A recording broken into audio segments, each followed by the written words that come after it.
I was in agony all over my body.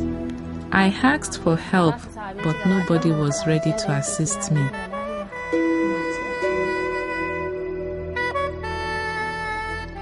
Childbirth for most women is a fulfilling and positive experience. But for those who are marginalized and poor, the outcome can be very different. Without access to proper medical care, women can experience serious complications. Umzeto is a 13-year-old girl from Burkina Faso who knows the horrific consequences of lack of medical care. After 6 days of agonizing labor, she gave birth to a stillborn child. The prolonged childbirth left her with an obstetric fistula, causing her to leak urine uncontrollably. Her mother now understands that childbirth can be risky, especially for young girls.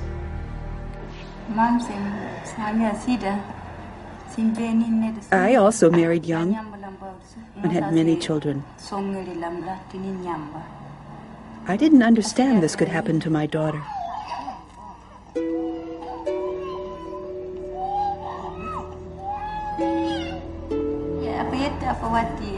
Now that we know, we don't want to let this ever happen again. Umzeto is one of over 2 million women in the developing world living with a condition known as obstetric fistula. Fistula occurs when a woman has difficulty giving birth and is unable to access medical help, such as a caesarean section. She can be in labor for several days and the baby usually dies. The mother is then left with chronic incontinence. So how exactly does the fistula occur? During prolonged obstructed labour, the constant pressure of the baby's head against the mother's bladder or rectum damages soft tissues, creating a hole or fistula. This hole leaves the woman unable to control her flow of urine or feces, or both. Fistula and the suffering of these girls has been so overlooked. It is one of these complications of birth that is linked with shame, and therefore it is hidden. Some women live with fistula for years, unaware that relatively simple surgery can cure their incontinence. This can have a devastating effect on a woman's life. The unpleasant odour often drives husbands and loved ones away, and the woman is frequently blamed for her debilitating condition. These women at the Babaruga Hospital in Nigeria are among the lucky ones who are able to get treatment. After successful surgery, women can usually bear more children. The simple fact is that such tragedies should not happen in the 21st century. The causes of fistula are well known, the methods for its treatment understood, and the action needed to prevent it is both feasible and achievable. A global campaign to end fistula is underway, led by UNFPA, the United Nations Population Fund, and partners. The campaign brings together health experts, governments, and partner agencies across the most affected countries in sub-Saharan Africa, South Asia, and the Arab region. Its major aims are prevention, treatment, and rehabilitation. One of the patients at the Babaruga Hospital is a young woman, Zainab Abdu, who suffered a fistula when delivering her third child. At that time, she experienced a 2-day obstructed labour when she was unable to get any medical attention. Subsequently, hearing about the fistula centre, she travelled a long distance to seek treatment, and arriving at the centre, met many other women suffering from the same condition who were able to share experiences with her.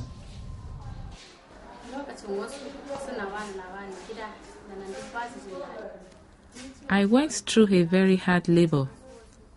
It lasted for more than 2 days. I suffered a lot. I was in agony all over my body. I couldn't even lift my hand. When I was in that agony, I was thinking, is this the way that other women suffer? The most effective ways to prevent fistula are through family planning, so that women can plan and space their births, providing women with skilled medical care during pregnancy and childbirth, and emergency care for women who experience complications. Gloria Ezegbona is a British doctor of Nigerian descent who has a long-term interest in helping women with fistula. Like many of the doctors at the Babaruga Hospital, she volunteered her services for fistula treatment and travelled from London to take part. It's quite strange being here at the moment. It's sort of a mixture of joy, the fact that I can actually help this woman, and complete sadness, and I could actually say anger as well, that these ladies should actually be in this position in the first place, because just for the want of the simple obstetric care, they have now found themselves in this position. We should also be thinking about how can we prevent this from happening to anybody again in the future. We want to prevent young girls, like the ones you can see behind us, ever having to go through this at all. While prevention is at the heart of the End Fistula campaign, there is also a strong commitment to provide immediate help to the women whose lives have already been affected. The campaign is helping to train doctors, nurses and social workers, and to support fistula centres so that fistula patients receive the medical care they need. Here in northern Nigeria, the campaign has helped organise a major pilot project to treat hundreds of women with fistula. The women arrive from across the region, often after long, arduous journeys, many of them having suffered with the condition for years without realising that treatment is possible. I was told that some women have had an operation that has cured their fistula. When I heard this, I was filled with hope. If I have the operation, I'll be able to live a normal life. With an estimated 20,000 new cases of fistula each year in Nigeria alone, medical experts like obstetrician-gynecologist Dr. Sunday Adewe are committed to providing treatment to lower the backlog of patients, but recognise that prevention is just as vital.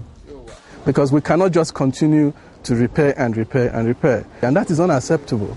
Prevention, to me, is a final key to solving this problem. The third element of the campaign is to enable women to rebuild their lives after surgery and to avoid developing fistula again with their next birth. Counselling, income-generating activities and community outreach all help restore self-esteem and assist women to reintegrate into society.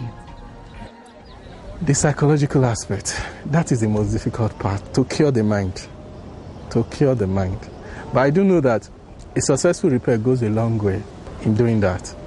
Then the social worker does a lot of rehabilitation for the patients to try and get them to fit back into the society that has long rejected them for no fault of theirs.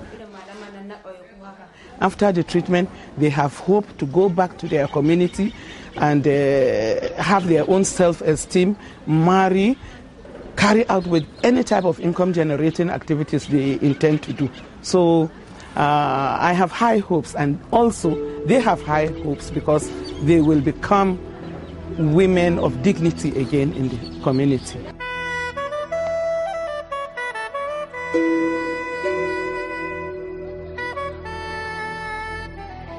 The most important part of the commitment to protect the rights of women is to ensure that such a complication in a woman's life, in a young girl's life, will never occur again.